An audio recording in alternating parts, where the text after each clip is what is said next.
I'm Dr. Chamonix Blanche, ex-corporate and academical, turned CEO and board member of several companies and mother of 4 little extraordinary kids.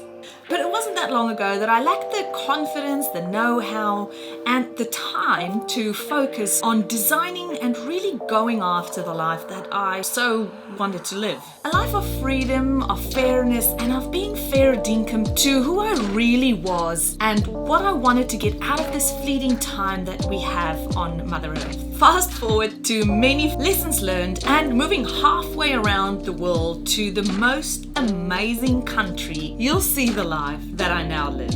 One that gives me more safety and freedom than I ever thought would be possible, and that really only existed as a daydream while I was living in South Africa. I created Chamonix TV to give you true spot advice on how you can also live a life in this amazing country, and so that you can see how another couple like us now live in Australia with 4 little kids hearing down under.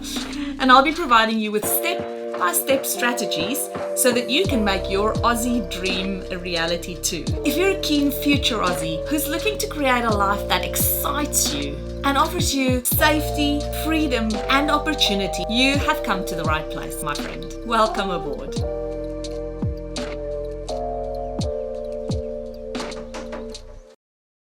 Hi, Charlene. Thank you so much for joining us. It's lovely to talk to you. And you're down in Mandurah, is that right? That's right, Chamonix. Hi. Nice to meet you. And thank you for having a chat with our viewers tonight and telling us all about your story about how you moved to Australia. So when did you come to this big island? 2008. Yeah, so it'll be 12 years in December. 12 years. Do you feel like an Aussie or do you still feel like a South African? Definitely an Aussie. The minute I stepped off the plane, I felt this was home. So that's very good. You're English speaking originally, are you? Yes, yeah. That helps. Language is all pretty English. That helps a lot. So Charlene, so you came with a family or on your own, or who moved over with you? We originally came on my late husband's. He came on a temporary skilled visa, the old 482, with my daughter. She had just finished matric at that stage. So he came because they were quite in a rush for him to start work. He came in the July of 2008, and I stayed behind until she had finished her matric here, and her and I came in the December. Yeah. Okay, that was interesting. So she was excited to come, or how did she feel about the whole process? No, I had to just about drag her by here onto that plane. She was nervous, and being a teenager, her whole life centered around her friendships, and I had to try and explain to her those friendships are temporary, and most of them you lose contact with those people anyway when you finish school. Yeah. So it was a challenging time because I had to not only see her through and help her, with all these emotional struggles and ups and downs, going to matric, and then this move that was hanging over her head. But there was things like selling the house and all that type of thing. So it was a busy time. It was exciting, but there was the emotional turmoil as well at the same time. So now, what does she feel like at the moment? Does she feel like she wants to go back to South Africa, or does she feel like she wants to stay here? No, she's settled here. I'm now a grandmother of a lovely. Congratulations. So no, she's definitely got her roots all here. She's settled in a good job, and she only lives a couple of minutes away from me. So no, she definitely won't go back. That's great. So even though you're on the other side of the world from where you come from, you're still all together as a family. Your daughter is with you, and you now have your grandchildren with you. How blessed are you to be able to see them? Very lucky. I was babysitting earlier today, so yes, it's a privilege. Oh, lovely. And Charlene, tell me about your experience when you moved over. How long before you came did you decide to make the move to Australia, and how was that that process leading up to getting on the plane for you? It was actually strange because I'll never forget, it was on my birthday in January and Raymond walked into the house and he said to me, I'm applying for a job in Australia, we're moving. He was like so positive. He had already got the job and I was like, what? And I just said to him, okay. I said, you type in your CV. I'm having nothing to do with this. And I never forget, he sat there with his two fingers, typing out his CV. He was adamant we're coming to Australia. And there was a big company that was headhunting technicians in at that stage. And he had got the heads up from a guy that he was working with who had applied for the job.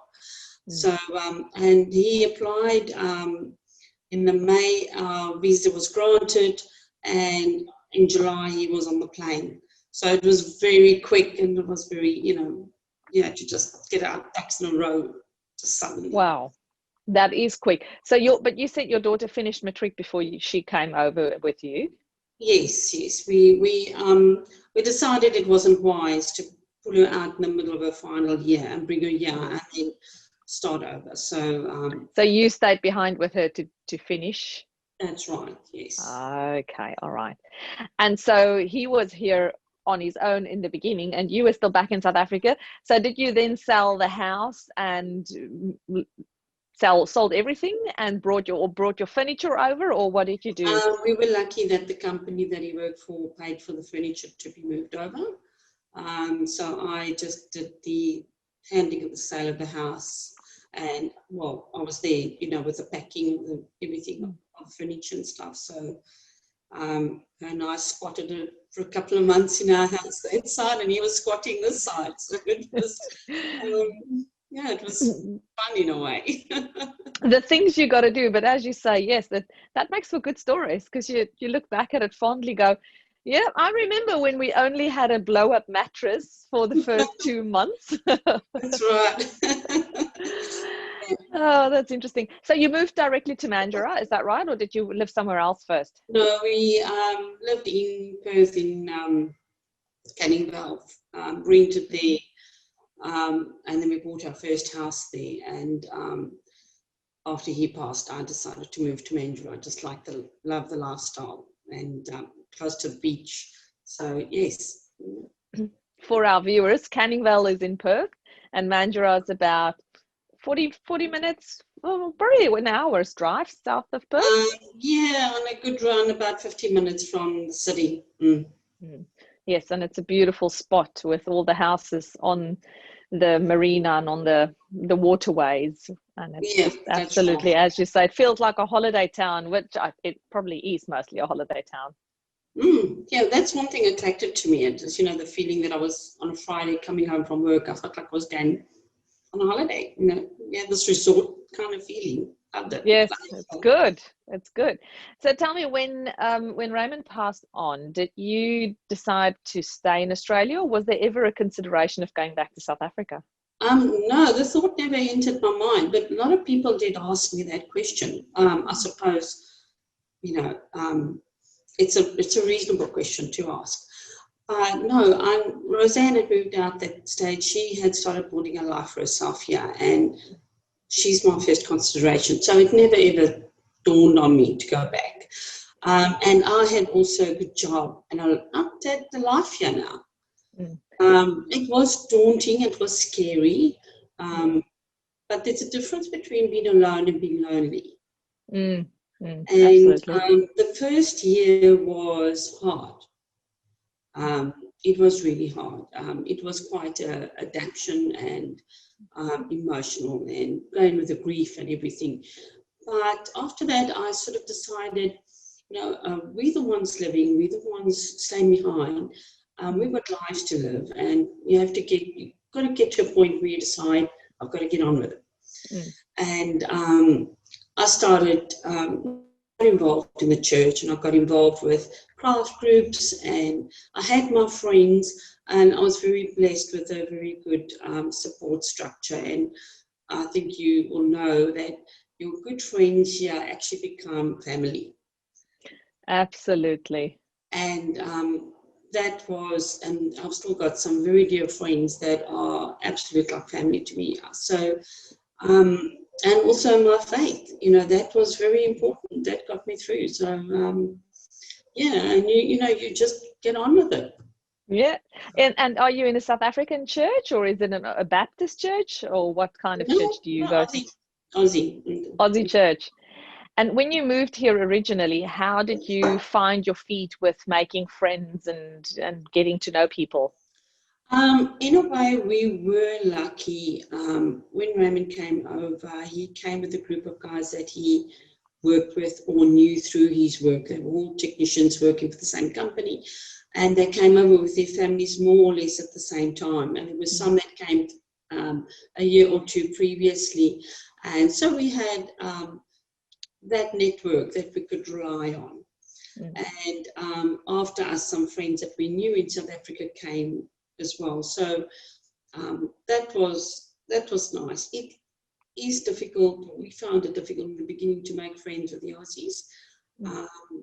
They seem to not have a trust in the beginning. They don't open up very easily.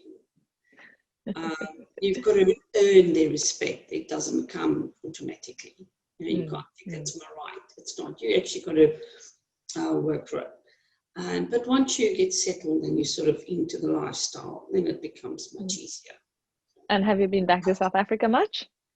No, I was back in 2012 for 5 weeks, but not since then. I was actually planning a trip now in September. Fortunately, I hadn't booked my flights with the COVID. I was going to book them in April, and then everything shut down in March. So I was very, very lucky. Wow, yes. So that never happened. So yeah, that's been put on the back burner until the borders open again. Okay, so you've been back once. When you came back from your 5-week trip, what did you bring back in your suitcase? From South Africa. I bought, I love the beadwork there, the Zulu. So I bought a bit of that, and like tablecloths and table runners, things like that I struggled to find, yeah. But no clothing or anything like that. That doesn't interest me. But that's basically what we brought back. So souvenir stuff. Do you still buy South African products here? Do you go to South African shops and buy Cook Sisters or Vet Cook or whatever it might be? Occasionally I do. I feel like a Milton, I'm hopeless in the kitchen, so I will go to the local South African shop and go and buy a milk tart, and I still like this South African mayonnaise and of course chutney, but no, I don't specifically go, and I will occasionally get a just feel like something and go and get myself, but yes, it's I do occasionally do that. And how do you feel your life is here in Australia in regards to, or in comparison with how it might have been if you were still to live in South Africa? You're like a typical weekend. Do you think you spend your time differently now here than you might have spent your time had you stayed in South Africa? Oh, definitely. I come from Mandurah, so there's nothing really going on there. Yes, it's very cold in Mandurah. I used to play hockey there. I know it's very cold. Yes, it is cold. But I've got the beach, and we've got all the cafes, and we can take road trips down south, or there's just so much. I mean, and funny enough, I just wish sometimes that I had a weekend to binge watch Netflix, but it just doesn't happen because I'm always seem to be doing something.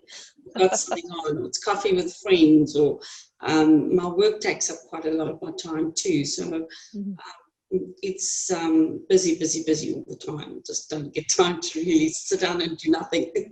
Well, that's good. Keeps you out of trouble. That's right. So tell us a little bit about your work. What do you do, Charlene? I work for a financial planner. I basically run his office for him. So I've been working for nearly 8 years.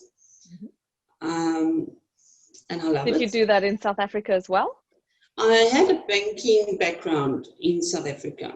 I worked for 15 years for one of the major banks there. And then I took a package and I sort of just chilled out for about 3-4 years and before we immigrated.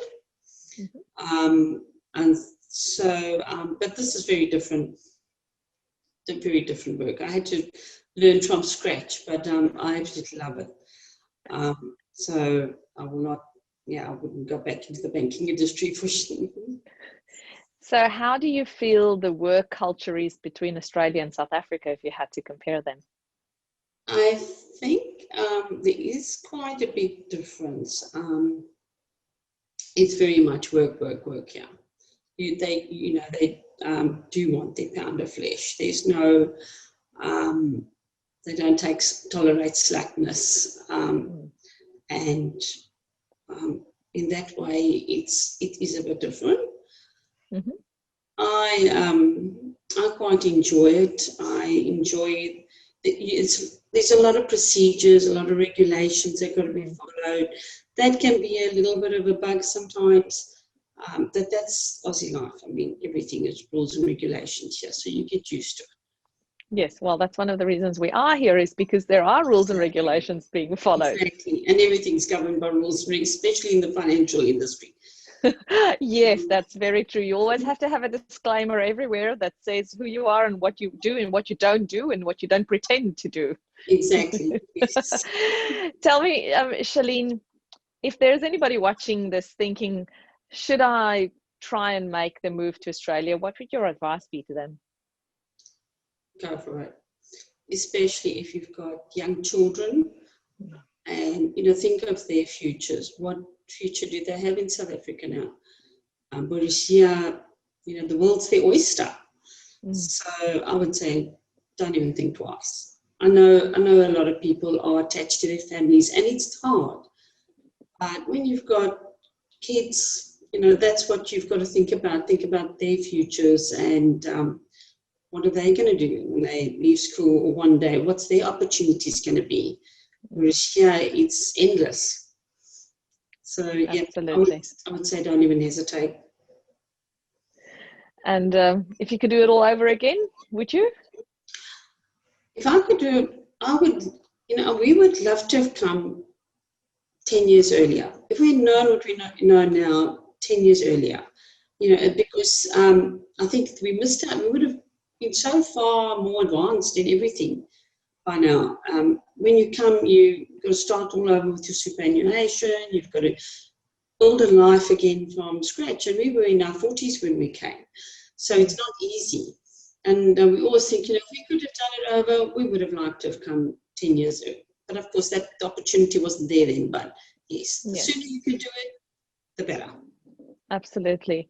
What's the worst thing for you about living in Australia? What bugs you the most? Actually, there's nothing really, to be honest. That really bugs me. The shopping trolleys. You're not the first person saying that. I think that's the only thing. No, there's nothing really. I'm so adapted to lifestyle here now, so it doesn't bother me. Nothing really bothers me at all. Last question. Springboks or Wallabies? Actually, I'm really a rugby supporter. I like AFL. Well, that's very Australian of you then. Yes. Okay, shall I ask Eagles or Dockers? Dockers. Go, I love the purple of the Dockers too. Yeah.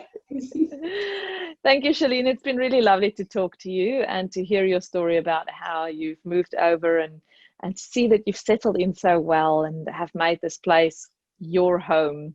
And I'm sure that your daughter will be always thankful to you for having taken that big jump, because that's essentially what you do when you leave everything you know to go to something that you don't know at all. And sharing your story will make it just that little bit easier for somebody else to potentially come over. So thank you so much.